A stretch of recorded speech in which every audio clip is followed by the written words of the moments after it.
मित्रांनो, माझी मालकीण माझी सहचारिणी या शृंखलेत पुन्हा एकदा आपलं मनःपूर्वक स्वागत.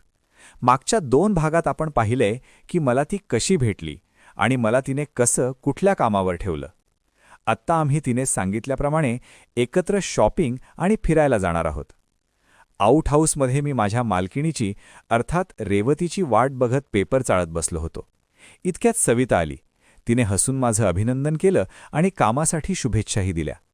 मीही तिचे आभार मानले. ती साधी भोळी अडाणी दिसत असली तरी हुशार असल्याचं मला जाणवलं. तिने सकाळच्या नाश्त्याच्या प्लेटा आणि कप धुवून व्यवस्थित कपाटात ठेवले. त्यानंतर तिने दोन्ही हॉलची साफसफाई केली. अस्ताव्यस्त पडलेले सगळे जागच्या जागी लावलं. हे सर्व करता करता आम्हा दोघांच्या छान गप्पा सुरू होत्या. ती इथे 4 वर्षापासून काम करत होती. आचारीला स्वयंपाकघरात मदत करणे, सर्वांना जेवण वाढणे, भांडी धुणे अशी तिची कामे होती आणि ती तिच्या कामात मला प्रामाणिक वाटली. मी तिच्याविषयी विचार करतोय तोच पुन्हा बेल वाजली. तसं सविताने बाहेर जाऊन बंगल्याकडे पाहिलं आणि माझ्याकडे वळून म्हणाली, रेवती मॅडम बाहेर पडल्यात. मीही मग लगबगीने केपर व्यवस्थित ठेवून बाहेर पडलो आणि झपाझप पावलं उचलत रेवतीकडे जाऊ लागलो. जाता जाता तिला नकशिखांत न्याहाळलं. तिने खूप हलकासा पण छान मेकअप केला होता. स्लीवलेस ड्रेस घालून तिने गळात ओढणी घेतली होती.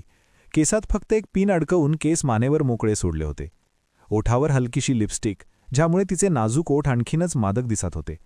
मी तिला असे न्याहाळत तिच्यापर्यंत पोहोचेपर्यंत तीही माझ्या डोळ्यात पाहत मंद हसत होती.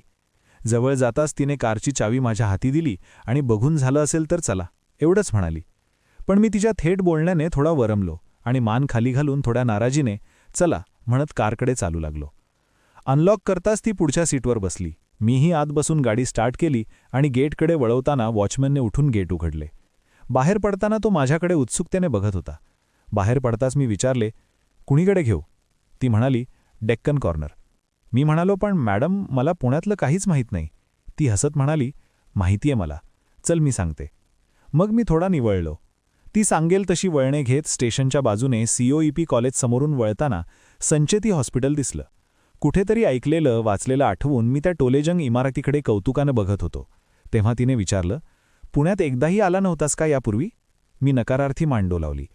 तसं तिने सांगितलं तिचं शिक्षणच पुण्यात झालंय. शिवाय त्यांचे लव्ह मॅरेज झालं होतं. तिच्या इतिहासात शिरताना ती थोडी उदास झाली, पण स्वतःला सावरत घेत म्हणाली, तू आलास बरं झालं. मी बऱ्याच दिवसापासून या विचारात होतेच. कुणीतरी एक असा सोबती हवा जो आपल्यासोबत नेहमी असेल. नाहीतर मी खूप एकटी पडत चालले होते. असे सांगताना पुन्हा तिचा स्वर कातर होऊ लागला. तसं मग मी तिला सावरत म्हणालो, पण मॅडम आत्ता तुम्ही काळजी नका करू.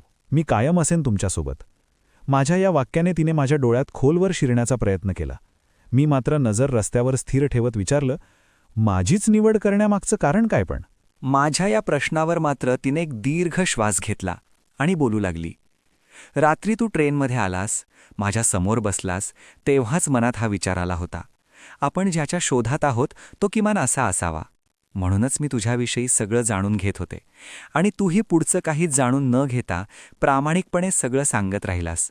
त्यामुळे तुझ्यावर तेव्हाच विश्वास बसला होता. मी मात्र चमकून तिच्याकडे पाहिलं. ती तशीच पुन्हा मंदपणे गूढ हसली.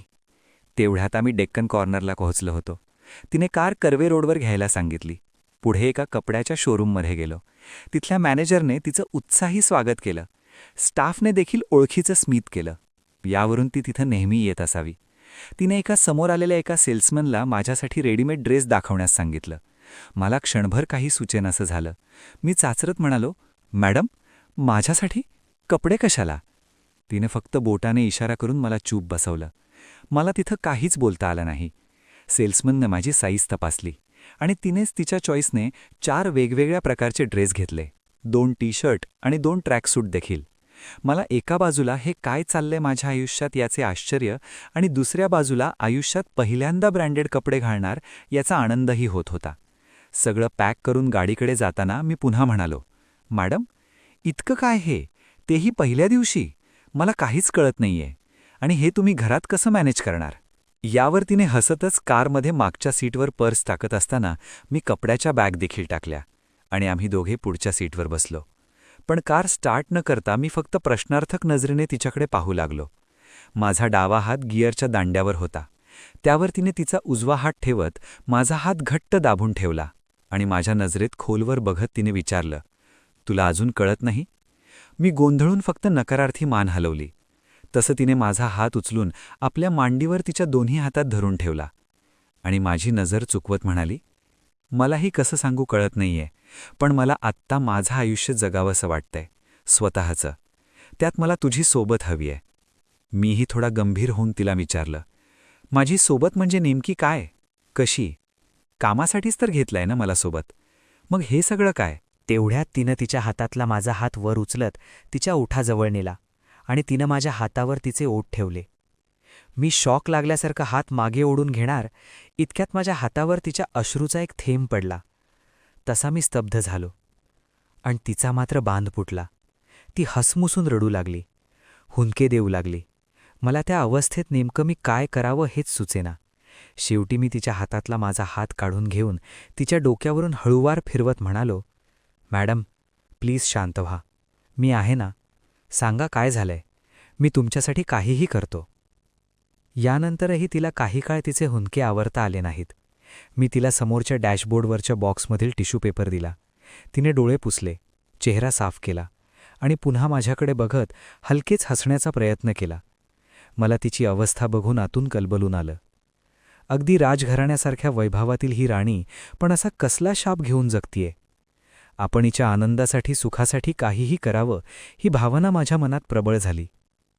तसं मी तिचे दोन्ही हात माझ्या हातात घेतले आणि तिच्या डोळ्यात बघत म्हणालो, मॅडम, अगदी अल्पावधीत हे सगळं काय आणि कसं घडत चाललंय याचा मला कसलाच मेळ लागत नाहीये. पण तुमच्याशी जणू माझं जन्मजन्मांतरीचं नातं असावं असा काहीसा फील येतोय. तुम्ही खूप छान आहात मॅडम. मला आवडला आहात. मी देईन साथ तुम्हाला, तुमच्या प्रत्येक वळणावर. हे मी खूप आतून, मनापासून बोलत होते. कदाचित तिलाही ते जाणवलं असावं. तिने माझेही हात तिच्या हातात अजून घट्ट धरले आणि म्हणाली, किती समजूतदार आहेस रे तू. मी फक्त हसलो आणि हात सोडवून घेऊन स्टेअरिंग पकडत स्टार्टर मारत म्हटलं, आत्ता निघूया. पण पुढचा प्लॅन काय? कुठं जायचं आहे? यावर ती म्हणाली, आधी काहीतरी खाऊन घेऊ आणि मस्त मूव्हीला जाऊ. मला पुन्हा आश्चर्याचा धक्का. मी त्यातून सावरत विचारलं, घरी कसं सांगणार? यावर ती खिन्नपणे म्हणाली, घरी मला विचारात कोण घेतं? मी असले काय नसले काय कोणाला फरक पडतो? मग मात्र मला तिच्या वेदना समजू लागल्या. तसा मी तिच्याकडे अजूनच ओढला गेलो आणि गाडीनेही वेग घेतला. तिने तिथेच सिटी प्राईडमध्ये गाडी घ्यायला सांगितली. पार्किंग करून आत गेलो. पिझ्झा आणि कोल्ड कॉफीची ऑर्डर तिने सांगितली. मग ती वॉशरूममध्ये जाऊन फ्रेश होऊन आली. आम्ही दोघे एका कोपऱ्यातल्या टेबलवर बसलो. आत्ता ती बऱ्यापैकी नॉर्मल झाली होती. दुपारची वेळ, गर्दी तशी तुरळक होती. 1:30 वाजताचा मूव्ही होता. नवाजुद्दीन सिद्दीकीचा रात अकेली है. ऑर्डर आली. मला तिच्यासमोर पिझ्झा खाताना उगाचच दडपण येत होतं. ते सरळ तुटत नव्हतं, सरळ तोंडात जात नव्हतं. उगाच ते चीज इकडे तिकडे गालाला लागेल याचं टेन्शन घेत मी कसेबसे 2 पीस खाल्ले. ती मात्र सहज खात होती. मी तिचा चेहरा निरखत कोल्ड कॉफीचा आस्वाद घेऊ लागलो. ती 40शीला पोहोचली असली तरी चेहऱ्यावर अजिबात वय दिसत नव्हतं. माझी नजर तिच्या ओठांवर खिळून राहिली. आत्ता पहिल्यांदाच माझी नजर वासनांध झाल्याचे मला जाणवले. तसं मी स्वतःला भानावर आणत इकडे तिकडे पाहू लागलो. सगळं संपवून ती म्हणाली, बॉक्स ऑफिसमधून 2 तिकिटं आणशील? मी हो म्हणत उठलो. तसं तिने पर्समधून 500च्या 2 नोटा काढून माझ्या हातात देत सांगितलं, स्पेशल क्लासचे घे. मी मान डोलावून निघालो. मात्र मला तो क्लास काय असतो हे माहीत नव्हतं. आत गेल्यावर कळलं, शेवटच्या 2 रांगांमध्ये बसायला खुर्च्या नसून जणू सोफा सेटच आहेत. त्या रांगेत फक्त अजून एक कपल त्या बाजूला बसलेलं होतं. या बाजूला आम्ही. मध्ये कुणीच नव्हतं. तशी पुढेही गर्दी अगदीच तुरळक होती. बहुतांशी कपलच होते सगळीकडे. ती माझ्या उजव्या बाजूला बसताना तिने माझा हात आपल्या डाव्या हाताच्या कवेत घेऊन घट्ट धरला होता आणि मान माझ्या खांद्यावर ठेवली. त्यामुळे माझ्या हाताचा दंड सरळ तिच्या स्तनाच्या उभारावर दाबला आणि तिच्या अशा जवळीकीने माझीही भीड चिपली. माझ्या शरीरभर तप्त नाभा फिरतोय असा भास होऊ लागला. पण हात जणू फ्रीज झाला होता. तीही तशीच होती. समोर स्क्रीनवर फक्त चित्र हलताना दिसत होती. पण त्याकडे ना माझं लक्ष होतं न तिचं. ती तर डोळे मिटून शांतपणे माझ्या खांद्यावर विसावली होती. काही वेळाने मी हळूच हात सोडवून घेण्याच्या दृष्टीने हालचाल करण्याचा प्रयत्न केला, तेव्हा तिने तो अजून घट्ट दाबून धरला. आत्ता तिचा डावा स्तन पूर्ण माझ्या उजव्या हाताच्या दंडाखाली दबला होता. तिच्या श्वासाची लय माझ्या दंडावा जाणवत होते. माझी अवस्था आत्ता बिकट झाली होती. आतून धग जाणवत होती, पण बाहेर दाखवणे जमत नव्हते. मात्र ती वाढतच गेली आणि मी आवेगाने मान तिच्याकडे फिरवून तिच्या डोक्यावर ओठ ठेवत हलकेच केस चुंबले. तसे तिने माझा हात अजून ओढत जणू मला जवळ ओढले आणि मान फिरवून अगदी माझ्या चेहऱ्यासमोर तिचा चेहरा आणला, इतका की तिचा श्वास मला माझ्या ओठांवर जाणवू लागला. त्यावेळेपर्यंत तिने माझा दंड तिच्या दोन्ही स्तनांच्या मध्ये ओढून धरला होता. मग मात्र माझा संयम सुटला आणि मी आवेगाने तिच्या ओठावर माझे ओठ ठेवले. आहाहा, माझ्या आयुष्यातले पहिले चुंबन. काय फील होता तो! अगदी एखादा रसगुल्ला ओठात घ्यावा असे ओठ होते ते. मी ते आधी हळूवारपणे ओठात सामावून घेतले. तिनेही तसाच रिस्पॉन्स देत माझा दंड दोन्ही स्तनात आणखी घट्ट जखडला. मी बेभान होत तिच्या ओठातील रस शोषू लागलो. अचानक माझ्यातला लाव्हा बाहेर उसळला. तसा मी सैलावलो. तिलाही ते जाणवलं. ओठातून बाहेर आली तरी ती तशीच होती बिलगून. मी तिच्या कपाळावर ओठ ठेवले आणि तिला मी तिचा झाल्याची पोच दिली. तशी ती माझ्या खांद्यावर पुन्हा शांतपणे विसावली. मात्र यावेळी माझा हात तिने सोडला होता. मित्रांनो, ही तर फक्त सुरुवात होती.